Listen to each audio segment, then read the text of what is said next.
ಇವನೇನು ಮಾಡಿದ್ದಾನೆ, 3 ತಿಂಗಳು ಬಾಣಂತಿ ಇರುವಾಗ ಅದೇನೋ ಪಬ್ಬಿಗೆ ಹೋಗೋಣ, ಕ್ಲಬ್ಗೆ ಹೋಗೋಣ, ಆಮೇಲೆ ನೀನು ಸಿನಿಮಾ ಮತ್ತೆ ಕಂಟಿನ್ಯೂ ಮಾಡು, ನೀನು ಯಾರ ಹತ್ರನಾದ್ರೂ ಕಮಿಟ್ಮೆಂಟ್ ಮಾಡ್ಕೋ, ನೀನು ಯಾರ ಜೊತೆಗಾದ್ರೂ ಮಲ್ಕೋ, ನೀನು ಸಿನಿಮಾ ಮಾಡು, ನೀನು ನೋಡೋಕ್ಕೆ ಚೆನ್ನಾಗಿದೆಯಾ ಅಂತ ಎಲ್ಲ ತುಂಬ ಏನು ಇವಳಿಗೆ ತುಂಬ ಒಂಥರ ಇದು ಮಾಡಿದ್ದಾನೆ. ಅದು ಕೂಡ ಅವ್ನು ಮಾಡಿರೋ ಮೆಸೇಜಸ್ ಎಲ್ಲ ದಾಖಲೆನ ನಾವು ಶಿವಾಜಿನಗರ ಪೊಲೀಸ್ ಸ್ಟೇಷನಲ್ಲಿ ಸಬ್ಮಿಟ್ ಮಾಡಿದ್ದೀವಿ. 10 ತಿಂಗಳಾಗಿದೆ.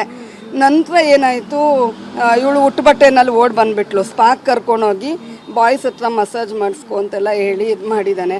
ನಂತರ ನಾವೇನು ಮಾಡಿದ್ವಿ, ಇವಳು ಹಂಗೆ ಎದುರ್ಕೊಂಡು ಕ್ಯಾಬ್ ಮಾಡಿಕೊಂಡು ನಮ್ಮನೆ ಹತ್ರ ಎಲ್ಲ ಬಂದು ಎಲ್ಲ ತುಂಬ ಒಂದು ದೊಡ್ಡ ಇಶ್ಯೂನೇ ಆಗೋಯ್ತದು.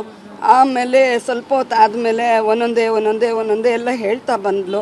ಇಷ್ಟೆಲ್ಲ ನಾವು ಇಟ್ಕೊಂಡು ಯಾಕಮ್ಮ ಅಲ್ಲಿದ್ದೆ, ಆವಾಗಲೇ ಹೇಳಬೇಕಿತ್ತು ಅಂತ ನಮ್ಮ ಮನೆಯವರು ಹೇಳಿದ್ರು, ನಾವು ಹೇಳಿದ್ವಿ. ಇನ್ನಿನ್ನು ಹೋಗೋಕ್ಕೆ ಹೋಗಬೇಡ, ನಾವು ಮಾತಾಡ್ತೀವಿ, ನೋಡೋಣ ಅಂತ ಹೇಳಿ ಎಲ್ಲ ಇದು ಮಾಡಿದ್ವಿ. ಅವನು ನಾನು ಮಾಡಿರೋ ತಪ್ಪು ಅಂತ ಹೇಳಿ ಕ್ಷಮೆ ಇದನ್ನು ಕೇಳಿ ನಾನು ಬದಲಾಗ್ತೀನಿ ಅಂತೆಲ್ಲ ಹೇಳ್ದ. ನೀನು ಬದಲಾಗು, ನಾನು ಅಲ್ಲಿವರೆಗೂ ನಾನು ಬರಲ್ಲ, ನನ್ನ ಎಜುಕೇಷನ್ ನಾನು ಕಂಪ್ಲೀಟ್ ಮಾಡಬೇಕು ಅಂತೆಲ್ಲ ಹೇಳಿ ಎಲ್ಲ ಇದು ಮಾಡ್ದ. ಇವಳು ನಾನು ಬರಲ್ಲ ನಿನ್ನ ಜೊತೆ, ನಾನು ಓದಬೇಕು, ನನ್ನ ಡಿಸ್ಕಂಟಿನ್ಯೂ ಮಾಡಿದ್ಯಾ ನೀನು ಓದೋದ್ರಲ್ಲಿ ಅಂತೆಲ್ಲ ಹೇಳಿ ಇದು ಮಾಡಿದ್ರು. ನಂತರ ಹಿಂಗೆ ಯಾವಾಗಲೂ ಒಂದು ಸಲ ಬರೋನು, ಯಾವಾಗಲೂ ಇದ್ದಾಗ ಒಂದು ಸ್ವಲ್ಪ ದುಡ್ಡು ಕೊಡ್ತಿದ್ದ, ಮಗು ಖರ್ಚಿಗೆ ಅದಕ್ಕೆ ಇದಕ್ಕೆ ಅಂತ ಹೇಳಿ ಮಾಡ್ತಿದ್ದ. ನಂತರ ಏನಾಯಿತು, ಮ್ಯೂಚುವಲ್ ಆಗಿ ಇವಳು 11 ತಿಂಗಳಿಂದ ಹೋಗಿಲ್ವಲ್ಲ, ನೀನು ನನ್ನ ಜೊತೆನೇ ಇರಲ್ಲ ಅಂತ ಅಂದರೆ ನಾನು ಯಾಕೆ ನಿನಗೆ ದುಡ್ಡು ಕೊಡಬೇಕು, ಇದು ಒಂದು ಕ್ವಶನು. ನೀನು ನನ್ನ ಜೊತೆ ಅನ್ಯೋನ್ಯವಾಗಿ ಬಾಳ್ತಾನೆ ಇಲ್ಲ, ನಾನು ನಿನಗೆ ಯಾಕೆ ದುಡ್ಡು ಮಾಡಬೇಕು, ಯಾಕೆ ಕೊಡಬೇಕು, ನಿನ್ನ ಮಗುಗೆ ನೀನು ಮಾಡಪ್ಪ ಅಂದ್ರೂ ಒಂಥರ ಸೈಕೋ ನನ್ನ ಮಗ ಅವನು. ಈಗ ಮಾತಾಡಿದ್ದು ಇನ್ನು ಅರ್ಧ ಗಂಟೆಗೆ ಮಾತಾಡ್ತಾ ಇರಲಿಲ್ಲ. ಈ ಥರ ಕೆಲವೊಂದು ಪ್ರೋಗ್ರಾಮ್ಸ್ಗಳು ಮಾಡ್ತೀನಿ. ಅವನು ಸಂಘಟನೆ ರಾಜ್ಯಾಧ್ಯಕ್ಷ, ಅಖಿಲ ಭಾರತ ಜನಸೇವಾ ಸಮಿತಿ ರಾಜ್ಯಾಧ್ಯಕ್ಷ. ಈ ಥರ ಪ್ರೋಗ್ರಾಮ್ ಮಾಡ್ತೀನಿ, ನಾನು ಅದು ಮಾಡ್ತೀನಿ ಇದು ಮಾಡ್ತೀನಿ ಅಂತ ದೊಡ್ಡ ಬ್ರೋಚರ್ಸ್ ಮಾಡಿಸೋದು. ಅದರಲ್ಲಿ ಎಲ್ಲ ರಾಜಕೀಯ ವ್ಯಕ್ತಿಗಳು, CMದು ಅವ್ರದ್ದು ಇವ್ರದ್ದು ಎಲ್ಲರ ಹೆಸರನ್ನು ಹಾಕ್ಸೋದು. ಕಾರ್ಯಕ್ರಮನೇ ಮಾಡಲ್ಲ, ದುಡ್ಡು ವಸೂಲಿ ಮಾಡ್ಕೊಳ್ಳೋದು. DS ಮ್ಯಾಕ್ಸ್ ಅವ್ರು ಇರ್ಬೋದು, ಮತ್ತೊಬ್ಬರು 100 ಜನ ಎಲ್ಲ 2018ಇಂದ ಇವತ್ತವರೆಗೂ ಅವ್ನು ಯಾವುದೇ ಥರ ಕಾರ್ಯಕ್ರಮಗಳನ್ನ ಮಾಡೇ ಇಲ್ಲ. ಬರೀ ದುಡ್ಡು ತೊಗೊಳ್ಳೋದು. ಆಮೇಲೆ ಏನೋ ಅನಿವಾರ್ಯ ಕಾರಣದಿಂದ ಕಾರ್ಯಕ್ರಮ ಮುಂದೂಡಲಾಗಿದೆ ಅಂತ ಏನೋ ಒಂದು ಹೇಳ್ಬಿಡೋದು, ಮತ್ತು ಅಲ್ಲಿಗೆ ಮುಚ್ಚಾಕ್ಬಿಡೋದು. ಇದೇ ಇವಂದಿದು. ಫಸ್ಟ್ ಆಫ್ ಆಲ್ ಕನ್ನಡನೇ ಸರಿಯಾಗಿ ಮಾತಾಡೋಕ್ಕೆ ಬರಲ್ಲ. ಇವನಿಗೂ ಕನ್ನಡ ಪರ ರಾಜ್ಯಾಧ್ಯಕ್ಷ ಅಂತೆ. ಅದು ಕೂಡ ಓಕೆ ಇರಲಿ, ಅದು ಅವನಿಗೆ ಬಿಟ್ಟಿದ್ದು. ಹೆಣ್ಣು ಮಕ್ಕಳಿಗೆ ಏನಂತಾನೆ ಮರ್ಯಾದೆನೇ ಕೊಟ್ಟು ಮಾತಾಡಲ್ಲ. ನಿನ್ನೆ ಫೇಸ್ಬುಕ್ ಲೈವಲ್ಲಿ ಹೇಳ್ತಾನೆ, ಅವ್ರ ತಾಯಿ ಹೆಣ್ಣು ಕುಲಕ್ಕೆ ಲಾಯಕ್ಕಿಲ್ಲ, ಅವ್ರ ತಾಯಿ ಹೆಣ್ಕುಲಕ್ಕೆ ಲಾಯಕ್ಕಿಲ್ಲ ಅಂತಾನೆ.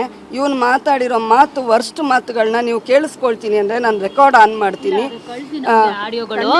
ಸೊ ನೀವು ಇವಾಗ ನಿಮ್ಮ ಮೇಲೆ ಯಾಕೆ ಹಲ್ಲೆ ಮಾಡಿದ್ರು, ಎಲ್ಲಿ ಹಲ್ಲೆ ಮಾಡಿದ್ರೆ? ಯಾಕಂದ್ರೆ 3 ಗಾಯಗಳು ನೋಡಿ, ಇದು ತುಂಬಾ ತಲೆಗೆ ಕಲ್ಲಲ್ಲಿ ಹೊಡೆದಿರೋದು.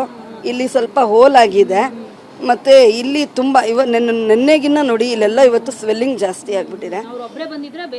ಅವ್ರ ಅಪ್ಪನೂ ಜೊತೆಗೆ ಇದು ಮಾಡಿದ್ರು.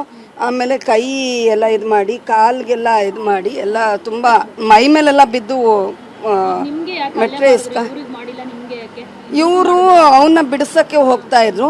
ಆ್ಯಕ್ಚುಲಿ ಅದು ನನ್ನ ಮೇಲೆ ಜಿದ್ದು ಏನಂದರೆ, ಈಗ 11 ತಿಂಗಳಿಂದ ಮಗಳು ನಮ್ಮ ಮನೇಲಿ ಇದ್ದಾಳಲ್ಲ, ಇವ್ರ ತಾಯಿ ಕಳಿಸ್ಕೊಡ್ತಾ ಇಲ್ಲ ಅನ್ನೋದು ಅವನಿಗೇನು ಮನಸ್ಸಲ್ಲಿ ಏನಿತ್ತೋ, ನನ್ನ ಮೇಲೆ ಏನಿದೆಯೋ ನಮಗೆ ಗೊತ್ತಿಲ್ಲ. ಅವನಿಗೆ ಒಂಥರ ಮುಂಚೆಯಿಂದನೂ ಒಂಥರ ಹೆಂಗೆ ಅಂದರೆ ಏನಂತಾರೆ, ಸ್ಯಾಡಿಶ್ ಅಂತಾರಲ್ಲ, ಆ ಥರ ಜೊತೆಗೆ ಇಟ್ಕೊಂಡು ಓಡಾಡೋದು ಅಂತಾರಲ್ಲ, ಆ ಕ್ಯಾರೆಕ್ಟರ್ ಅವನದು.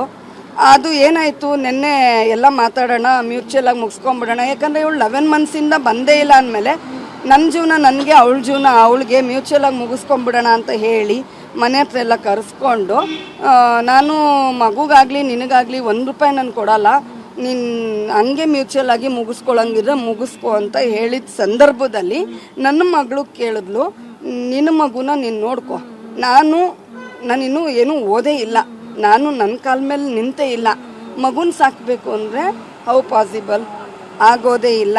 ಅದರಿಂದ ನಿನ್ನ ಮಗುನ ನೀನು ನೋಡ್ಕೊ, ನಮ್ಮ ಅಪ್ಪ ಅಮ್ಮಂಗೆ ಆಲ್ರೆಡಿ ಕಷ್ಟ ಕೊಟ್ಬಿಟ್ಟಿದ್ದೀನಿ, ಮದುವೆ ಅದು ಇದು ಎಲ್ಲ ಖರ್ಚು ಅವ್ರು ಮಾಡಿದ್ದಾರೆ, ಈಗಲೇ ಭಾರ ಹೊರಿಸಿದ್ದೀನಿ, ಮತ್ತೆ ನಾನು ಭಾರ ಹೊರ್ಸೋಕ್ಕೆ ನಿನ್ನ ಮಗುನೂ ಕರ್ಕೊಂಡೋಗಿ ನಾನು ಭಾರ ಹೊರ್ಸೋಕ್ಕೆ ನಾನು ರೆಡಿ ಇಲ್ಲಪ್ಪ, ನಿನ್ನ ಮಗು ನೀನು ನೋಡ್ಕೊ, ನಾನು ನಮ್ಮ ಅಪ್ಪ ಅಮ್ಮನ ಜೊತೆ ಹೋಗ್ತೀನಿ ಅಂತ ಇವಳು ಹೇಳಿದ್ದಂತೂ ನಿಜ. ಮೇಲ್ಗಡೆ ಅವ್ರ ತಾಯಿ ನಿಂತಿದ್ರು ಮೇಡಮ್. ಒಂದು ಸೌಜನ್ಯತೆಗಾದ್ರೂ ಅಯ್ಯೋ ನನ್ನ ಮನೆ ಸೊಸೆ, ನಮ್ಮನೆ ವಂಶದ ಕುಡಿ ಏನು ಎತ್ತ, ಆ ಯಮ್ಮನಿಗೆ ಯಾವುದೇ ಥರ ಒಂದು ಇದಿಲ್ಲ. ಮೇಲೆ ನಿಂತ್ಕೊಂಡು ದೃಶ್ಯ ನೋಡ್ತಾ ಇದ್ರು. ಎಂಥ ಮಗನ ಹೆತ್ಬಿಟ್ಯಮ್ಮ, ನನ್ನ ಮಗಳೇ ಬಲಿಯಾಗಬೇಕಾಗಿತ್ತಾ ನಿನ್ನ ಮಗನಿಗೆ ಅಂತ ನಾನು ಹೇಳಿದ ನಿಜ. ನನ್ನ ಸಂಕಟ ಅಷ್ಟಿದೆ. ನಾನು ತಾಯಿ, ನಾನು ಹೆತ್ತಿದ್ದೀನಿ ಮಗಳನ್ನ. ಇವ್ರ ಮನೆಯಲ್ಲಿ ಇವ್ರ ಹೆಣ್ಣು ಮಕ್ಕಳನ್ನ 9 ತಿಂಗಳು ಹೊತ್ತಿದ್ದಾರೆ ಮೇಡಮ್. ನಾವು ಅಂದರೆ ಝೊಮ್ಯಾಟೋದಲ್ಲಿ ಬುಕ್ ಮಾಡಿ ನನ್ನ ಮಗಳನ್ನ ಕರ್ಸ್ಕೊಂಡಿದ್ದೀವಿ ಅಲ್ವಾ. ಇವ್ರ ಮನೆ ಹೆಣ್ಮಕ್ಳಿಗೆ ಇದೇ ಥರ ಆದರೆ ಹಿಂಗೆ ಬಂದು ಹೊಡಿತಾರ? ಇವ್ರ ಮನೆಯಲ್ಲಿ ಮಗ ಇದ್ದಾನೆ. ಈಗ ನನ್ನ ಮಗ ದೊಡ್ಡವನಿದ್ದರೆ ಇವ್ರ ಮಗನ ಬಿಡ್ತಿದ್ರಾ ಹೇಳಿ?